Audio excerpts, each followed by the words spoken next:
there's a question of when it will irreversibly catch fire, but there's no question of if.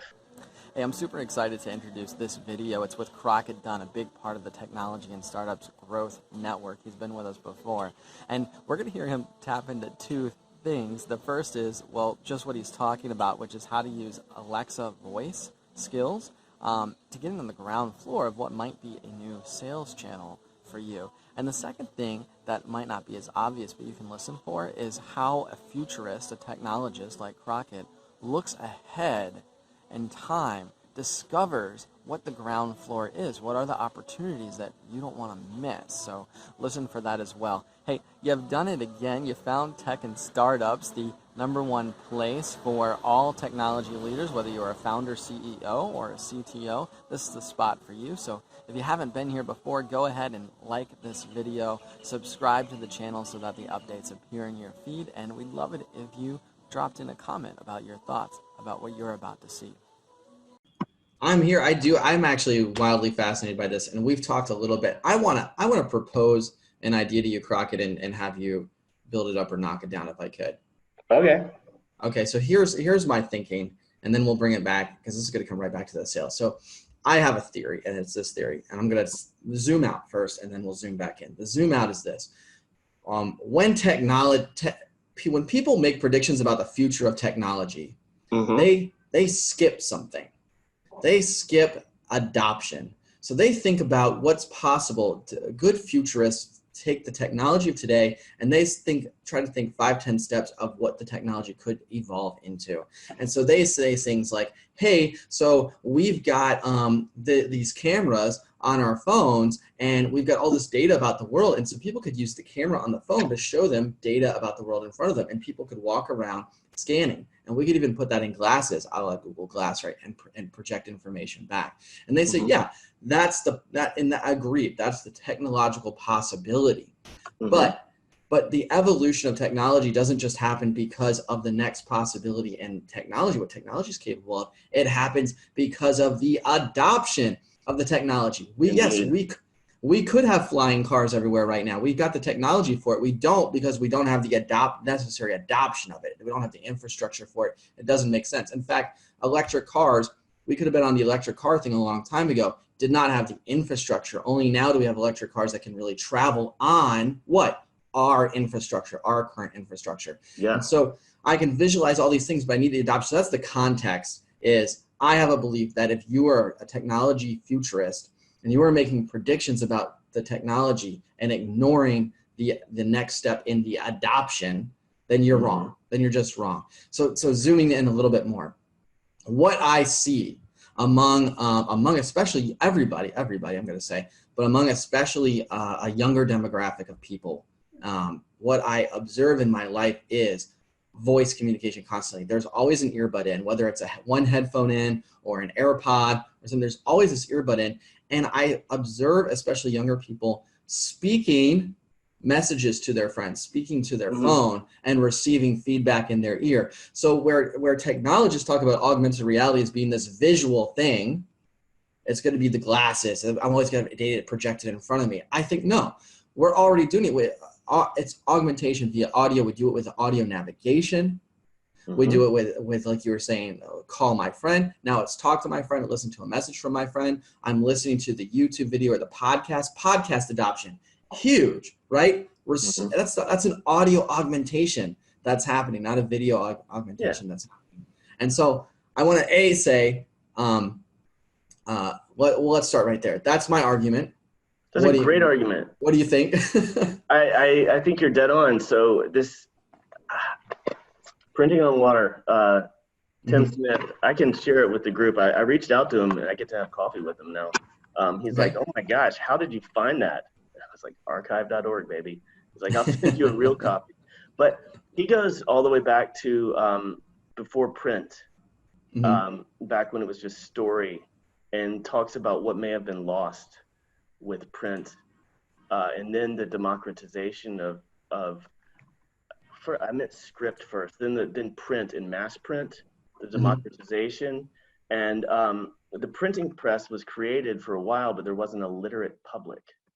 So we have to have a literate public you have to have a people that need Yeah. it and want it. And you're exactly right. When I was in civil engineering school, supposed to be studying civil engineering, but instead playing on the internet because it was awesome. Hmm. Um, this guy, he's like, transportation is never an end in itself. Remember that. Technology is never an end in itself. And Yeah. but it's so awesome. I love that. And so true too of like the mobile phone, for example, the smartphone. Smartphones existed several years before the iPhone came out. But I would argue that like one, people always say, oh, Apple, wow, you're so great at the user experience of it. You really make the marketing, the blah, blah, blah. Yeah, totally great. And also coming at a time when the masses are more maybe literate in technology, right? So I think there's a melding there. Yeah, Apple, those guys, what geniuses in user experience, but also what great timing in the technology literacy of the masses. There is timing, but man, when say like Microsoft starts beating this drum of Mm-hmm. cloud in around like 2003, 2004, you know it's coming and it's here, and Amazon is the one beating the drum now, and people are following. So there's a question of when it will irreversibly catch fire, but Mm-hmm. there's no question of if. In my So let's bring that back home. So now that I feel like we've really, you have really established that like the irreversible, the catching fire, like the fire has started and it's going to explode. It's going to be we're hearing the word pandemic a lot. well, It's going to we'll be all be in the burn unit of the voice user interface.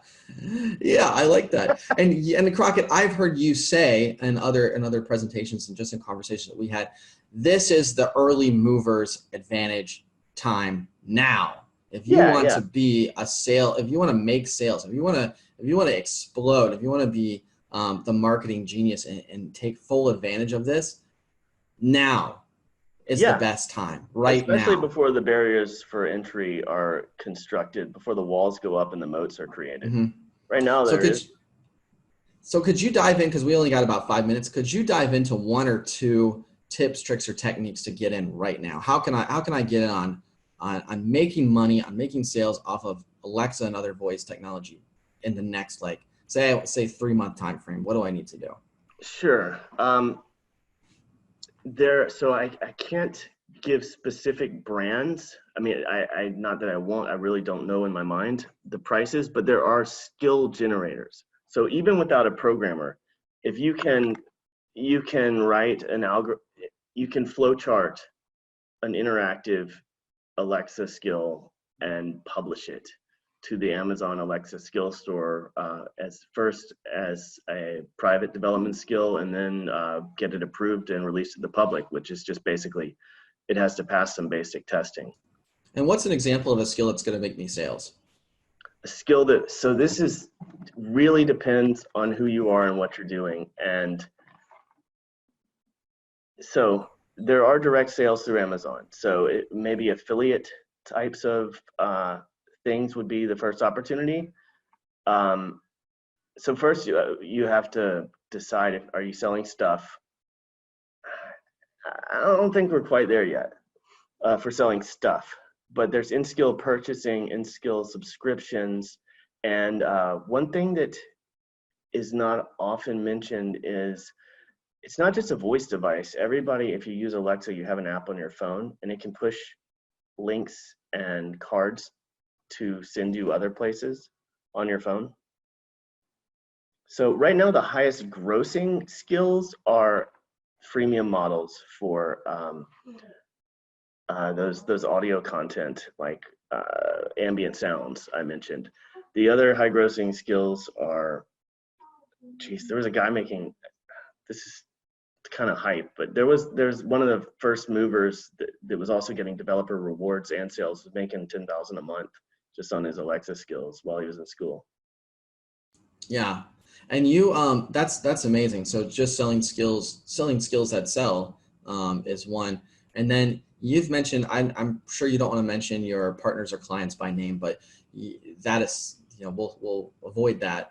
But you were working with a client who has a software product, right? Software and maybe a hardware product. And you were saying, hey, when you talk to Alexa about what that software does, they make a suggestion for a competitor, but these guys, they have an opportunity that if their skill is promoted, the skill's free, perhaps, but it directs a consumer to the opportunity of this software or hardware product. Right. So those are the real opportunities right now. It's still brand marketing. It's part of an assisted conversion if we're thinking about conversions.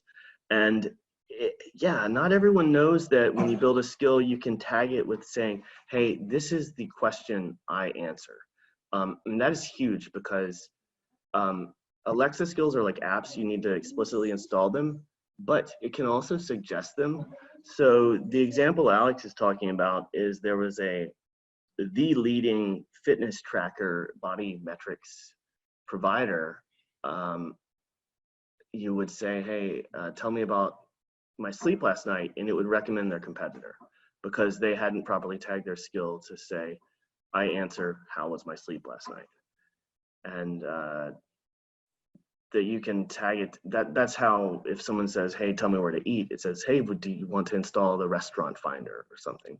So fitting with the title of this talk, sales channel, to really answer that question, you've got to sit down and block out some time to think about the clients, think about the why, not be distracted by the technology, and really just think about what you can offer and brainstorm. And it's unique because the possibilities are so large. It's unique to every company, because it's a dialogue you can have or a command. That makes a lot of sense. So it seems like to me, what you're saying is, if I'm a company that has a popular product or service, that someone would be tempted to ask a voice technology about, like, how was my sleep last night? Or where can I get pizza? How can I, even maybe what plumber, where's a plumber? My pipes are broken, something like that. Anything that someone could feasibly want to ask these voice technology, if you're in there right now, you're the first one in the index. You're the first one in the index. It's like if Google only had 100 choices and the whole index anyway. Right now they have Google. You do a Google search, you're competing with what? A billion results, right? But you're doing a voice activated search with this with an Amazon device. You're now competing with a catalog of like what, 1,000 things, 10,000 things, and how many of them have anything to do with you? Like 3 or fewer, right? So you're the first mover in this. Yeah, and if I had more bandwidth, if I had someone else running my business right now, I would go in and just systematically ask questions of Alexa and see which ones were crowded and which ones weren't, and go out and sell to the ones that weren't. Sounds like a great place for delegation. Now here's a riddle for you. What does Tesla's founder-president and Groupon's founding CEO have in common? They were both removed from the companies they started.